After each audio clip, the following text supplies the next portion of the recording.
What's up, everybody, and welcome to another episode of the MovieDash podcast by Laoya.net. I'm Dashran Yohan, and joining me today to review Frozen 2 is local film director and producer Patrick Lim.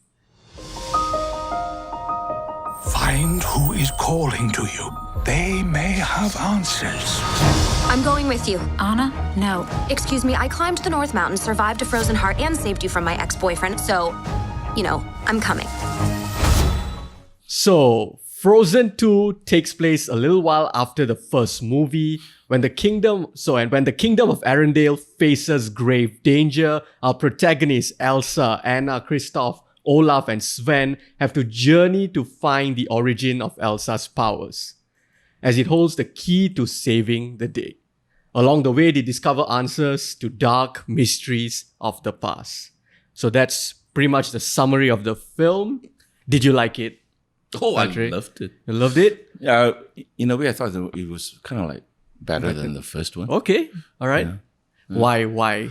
Okay, first one is because it's based on Hans Christian Andersen's The Snow Queen. Right? Yes, correct. And whereas the second one, I felt it's a bit more original. Mm-hmm. Yeah, and it goes further into the folklore and the natives of the place. Yes, there was the world. They expanded the world, and I think whatever they expanded the world into was pretty interesting. Correct. So I think this is generally going to be a pretty positive review from both of us because I really liked it as well. I liked the first one a little bit more, and I'll get to like the negatives a little later. But for now, let's talk about like what we liked about the movie. So like you mentioned the natives and like basically the orang asli of this world, right, and all that. So like that's all part of the world building. So what did you like about the world building in general? Like what else did you like about it? I like the notion of expanding the whole thing about magic. Okay. Right? Whereas in the first one, it's basically just Elsa had the kind of like the powers, magical powers ice, kind of thing. Yes. Turning snow or ice, Yes. whatever, right? And here it uses that, it kind of like goes into the whole paganism thing. Mm-hmm. Yeah, where magic is all around. Yes. Yeah. Yeah, and then the natives basically worship the land, the sea, the wind, whatever, yes, and all that. correct, yeah. Which I found that to be interesting. Very interesting. Yeah, I think I definitely agree with everything you said there. Like throughout the movie, as we explore this world more and more, you get wind spirits and earth giants and fire creatures and all these, and like in terms of a world, like just in terms of pure imagery, right? Like I agree with you in terms of in terms of story, what it does. But even in terms of imagery, it's so beautiful, right? Because there is actual, like I think we have reached a point in animated films, especially like these Disney animated films, that there is actual like cinematography like there. Like there's these so-called fake cameras that are moving around and we get to explore this world. And there are scenes where Elsa's ice power clashes with all these different elements, and the imagery and like the mixture of what you get is superb. And I'll also like when we talk about world building, right? It's not just about how it looks. It's like you say, like what it does for the story, and it's also how you execute this world building. And I think directors Chris Buck and Jennifer Lee, they understand how to tell us, like suck us into this world. Correct. Because it isn't just like, a movie starts and you're thrown into it. When it comes to like the world building, like the opening scene is when Anna and Elsa are little kids, and like their dad is like, I would like to tell you a story about this enchanted forest. Right. And instead of just cutting to it, you get the mom reacting in a very like little bit. She's not sure if the dad should tell them the story. She asks like, are they ready for it? So all this builds a little bit of intrigue and mystery before they really, like slowly pull you in. And once later in the movie, when you get to the enchanted forest, it's gorgeous. right? Yeah. I mean, actually, if there's ever like a Frozen 3, right? I would actually love to see Elsa and what's the sister's name? Anna. Yeah. When they are young. Yes. Because they are so adorable and Yeah. so mischievous. Yes. Even the first film, I love when they were young. Yeah, because this movie at its core, so like the kingdom, something dire is happening to the kingdom, and they need to go and explore Elsa, the origins of Elsa's powers and all that. Right. So then there's like certain mysteries that unfold and all this. But I think at its core, Frozen 2, even more so than Frozen 1, is about the characters. It's about especially the relationship between the two sisters. Two sisters, yes, it is. Right. And of course also Anna's relationship with Kristoff. Yeah. Yeah, which I think expanded even more. Yeah. In this So film. let's talk a little bit about these characters. So what I love about the film is that, like you said, even when they are kids, right? The relationship between the two sisters always feels genuine. Right. There is actual sisterly chemistry there. Yes. And while the first film took this idea of, true love will set you free and all that, and it turned it on its head, because throughout the years, it's fairy tales, especially like Disney, which really popularized this idea about like this Prince Charming that will come and save you and give you a kiss, and then like all your problems will go away and all that kind of things.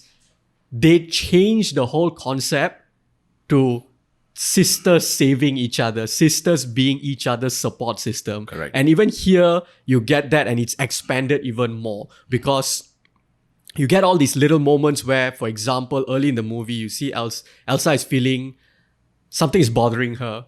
Something is messing with her head, and she at that time, she doesn't really know what it is, but she knows it's bothering her. And you have Anna, who knows her sister so well, and they have this beautiful scene where like Anna and Elsa like cuddle in bed together, and Anna sings the song, the lullaby that their mom used to sing to them. Yeah, I think it's like moments like this that really... And then those little gestures that the mom does to them. Like yes, touching on the forehead and all. Yeah, it was really good. Yeah. So, before we continue our review of Frozen 2, here's the key phrase to win tickets to catch the premiere screening of Knives Out. The key phrase is, I suspect foul play. The key phrase, I repeat, is I suspect foul play. So PM this key phrase to Lawyat.net's Facebook page, and you'll stand a chance to win 2 tickets to the Malaysian premiere screening of Knives Out, happening on the 25th of November at TGV One Utama.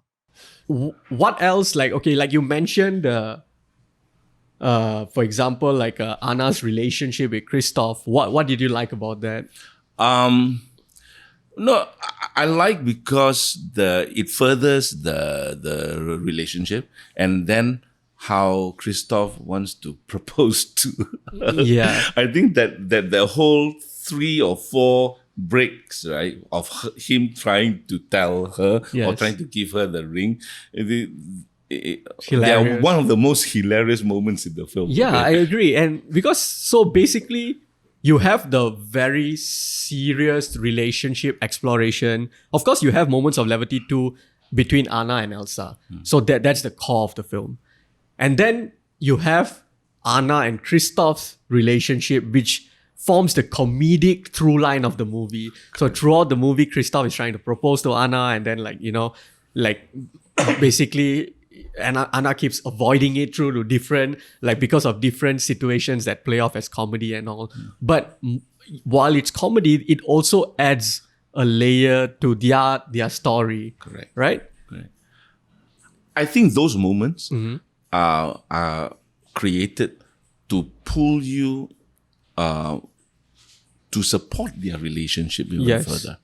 Yeah, but actually, the one that actually steals the whole show is actually Olaf. Right? Olaf, in concept, Olaf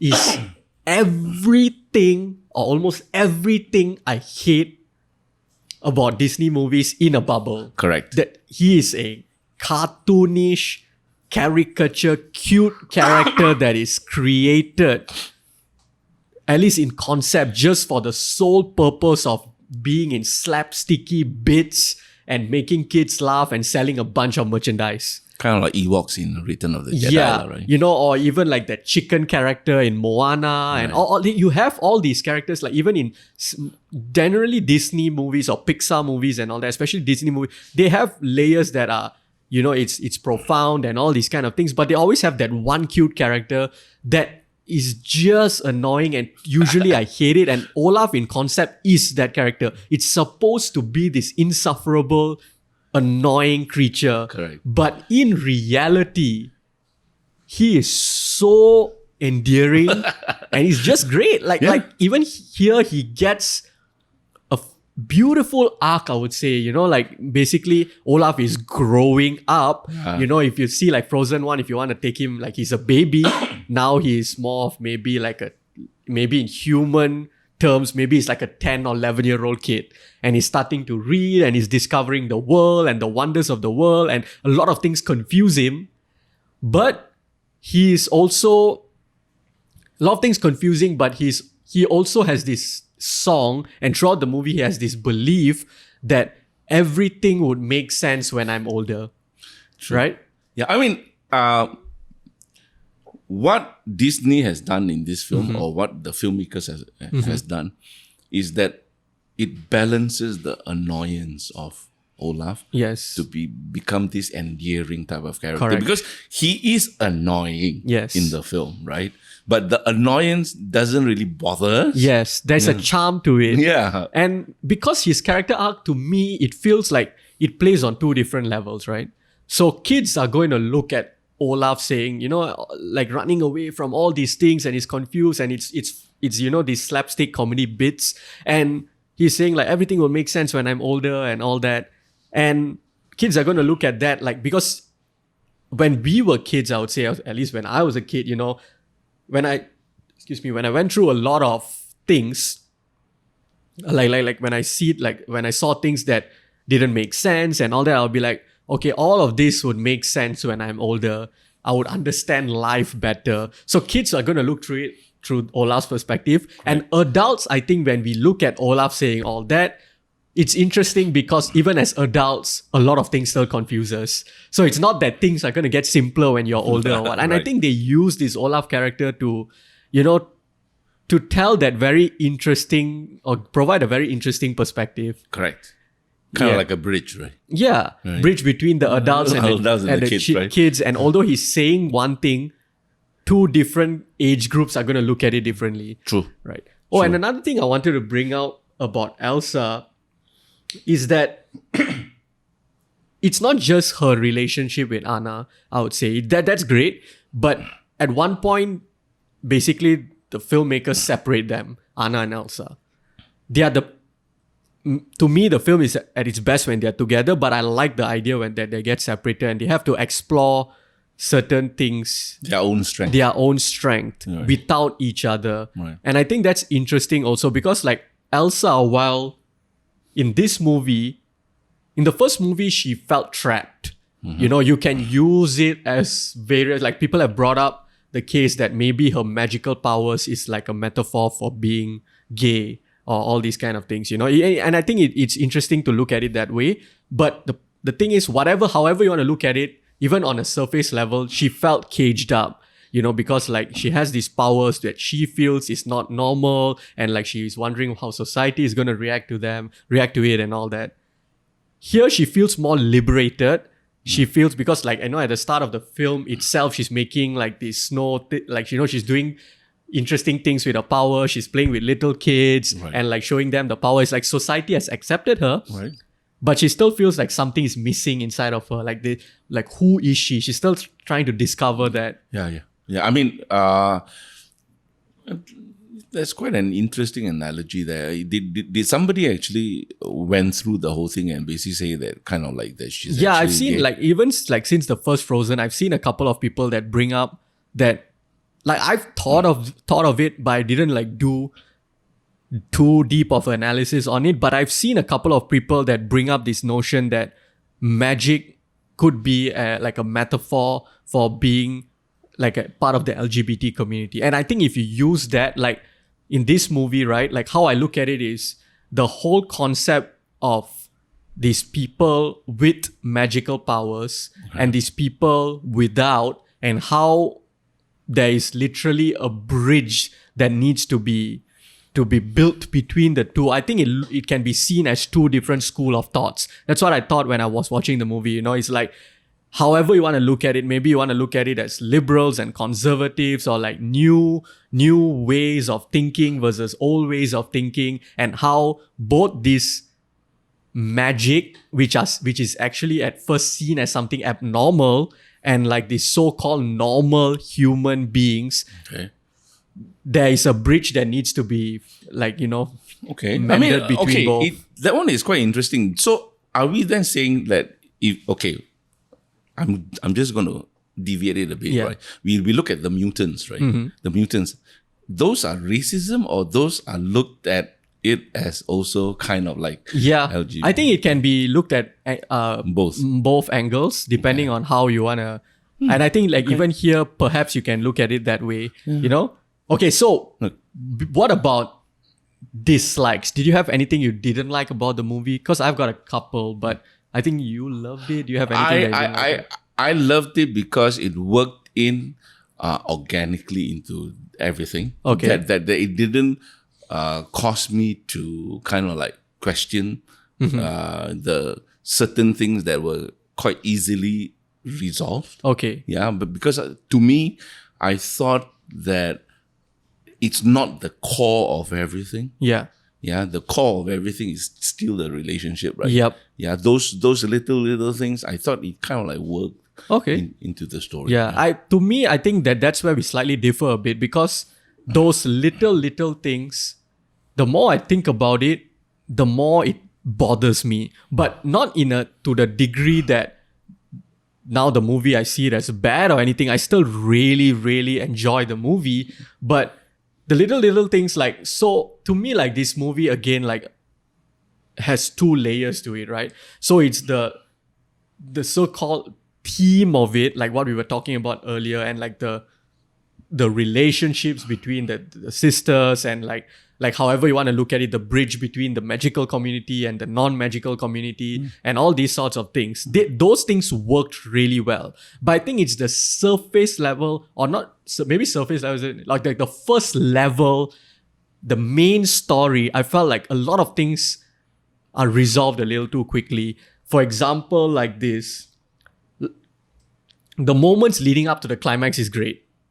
But the climax itself, to me, it doesn't roar like thunder, you know. It kind of happens like in a manner that feels too safe, and also big reveals. So like, or big reveals or certain conflicts, two scenes come to mind, right? Like one where the mystery guardian angel of Elsa's father. So that was like one of the things they, you know, they plant the seeds. They plant the seeds very early on. So it's like, this is like this big mystery and all that. And when the reveal happens, to me, it's not who they reveal that.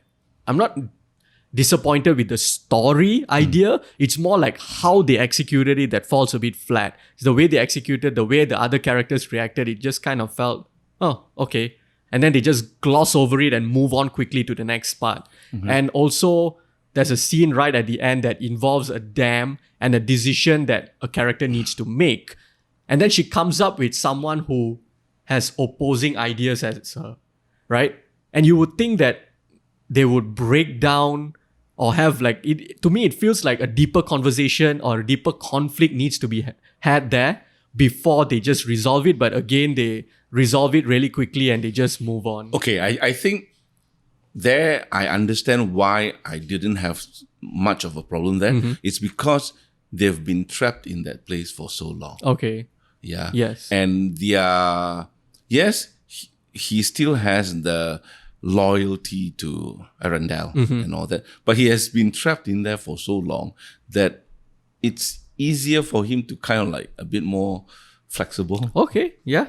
All right. Okay, what about... Okay, now let's talk about something, because this is a Disney movie and this is Frozen 2. We have to talk about the songs. Yes. So, did you like it? Oh, I loved it. Loved it? I loved it. I loved Into the Beyond. Into the Unknown. Into right? the Unknown, yeah. I love that song. Yeah. And also that lullaby song, right? Oh, that one where the mom sings about the river and the river of memory and all that. Yeah. I really enjoyed the songs too. I felt that Into the Unknown is a good song, but to me the movie doesn't. But I think this is also like an impossible benchmark to put it. Like, it doesn't have a cracker, like an absolute dynamite song like Let It Go. To me, Into the Unknown is good, but it's not great.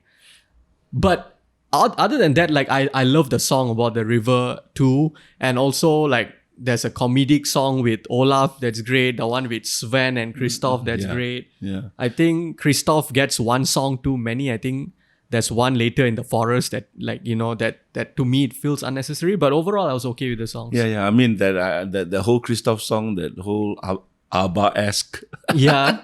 It was funny. Yeah, right? yeah. And then the whole Olaf song, it's that whole naivete, the fear of the unknown, right? Yeah.